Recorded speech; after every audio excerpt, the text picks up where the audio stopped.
Assalamualaikum warahmatullahi wabarakatuh. Perkenalkan, saya Khairunisa dengan NIM 2062275. Saya akan menjelaskan tentang prinsip pendekatan dan langkah strategis harmonisasi sains dan agama. Prinsip harmonisasi ilmu mengacu pada upaya untuk mengintegrasikan dan menyatukan berbagai bidang ilmu dan pengetahuan dengan tujuan mencapai pemahaman yang lebih komprehensif dan holistik tentang dunia yang kompleks.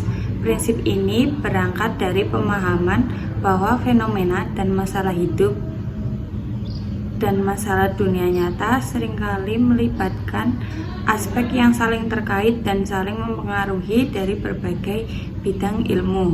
Beberapa prinsip yang mendasari harmonisasi ilmu antara lain: 1. Kolaborasi. Prinsip ini mendorong kolaborasi antara para ahli dan berbagai disiplin ilmu. Yang kedua, integrasi pengetahuan. Harmonisasi ilmu melibatkan integrasi pengetahuan dari berbagai ilmu. Yang ketiga, pendekatan holistik. Prinsip ini menekankan pentingnya melihat sistem keseluruhan, bukan hanya memperhatikan bagian. Yang keempat, pemecahan masalah komprehensif. Harmonisasi ilmu bertujuan untuk mengatasi masalah dunia nyata yang kompleks melalui pendekatan yang komprehensif. Dan yang kelima, fleksibilitas dan adaptabilitas. Prinsip ini mengakui bahwa pengetahuan dan pemahaman ilmiah terus berkembang seiring waktu. Dengan mengikuti prinsip harmonisasi ilmu, diharapkan dapat tercipta pemahaman yang lebih holistik, efektif, dan komprehensif tentang kompleksitas dunia dan masalah. Pendekatan harmonisasi ilmu adalah pendekatan yang digunakan untuk mengintegrasikan berbagai disiplin ilmu dan pendekatan dalam memahami suatu fenomena atau masalah. Pendekatan ini mencoba untuk menyatukan perspektif dan metodologi dari berbagai bidang ilmu untuk mencapai pemahaman yang lebih komprehensif dan holistik. Berikut adalah beberapa pendekatan yang sering digunakan dalam harmonisasi ilmu.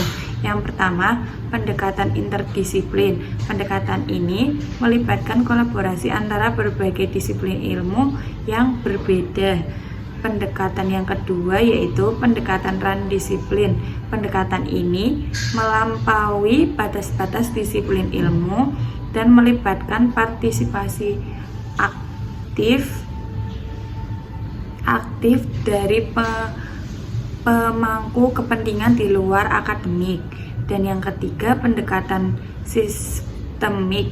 Pendekatan ini melihat fenomena atau masalah sebagai suatu sistem yang kompleks, di mana komponen-komponen saling terkait dan saling mempengaruhi.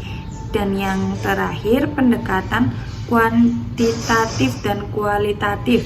Pendekatan harmonisasi ilmu dapat mencakup penggunaan metode dan pendekatan kuantitatif dan kualitatif.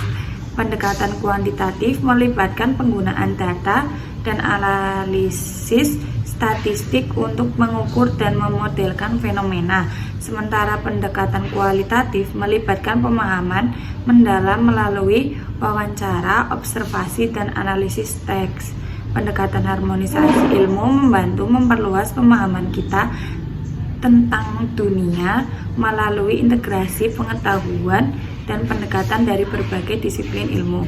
Dengan mengadopsi pendekatan ini, kita dapat menghasilkan solusi yang lebih komprehensif dan berkelanjutan untuk menghadapi tantangan kompleks yang kita hadapi.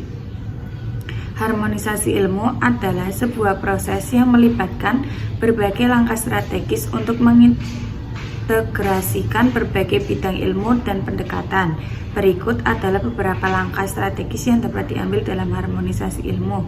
Yang pertama, identifikasi tujuan dan ruang lingkup. Yang kedua, penilaian multidisiplin. Yang ketiga, kolaborasi antar disiplin. Yang keempat, integrasi pengetahuan. Itu yang terakhir ya, integrasi pengetahuan. Sekian penjelasan dari saya. Wassalamualaikum warahmatullahi wabarakatuh.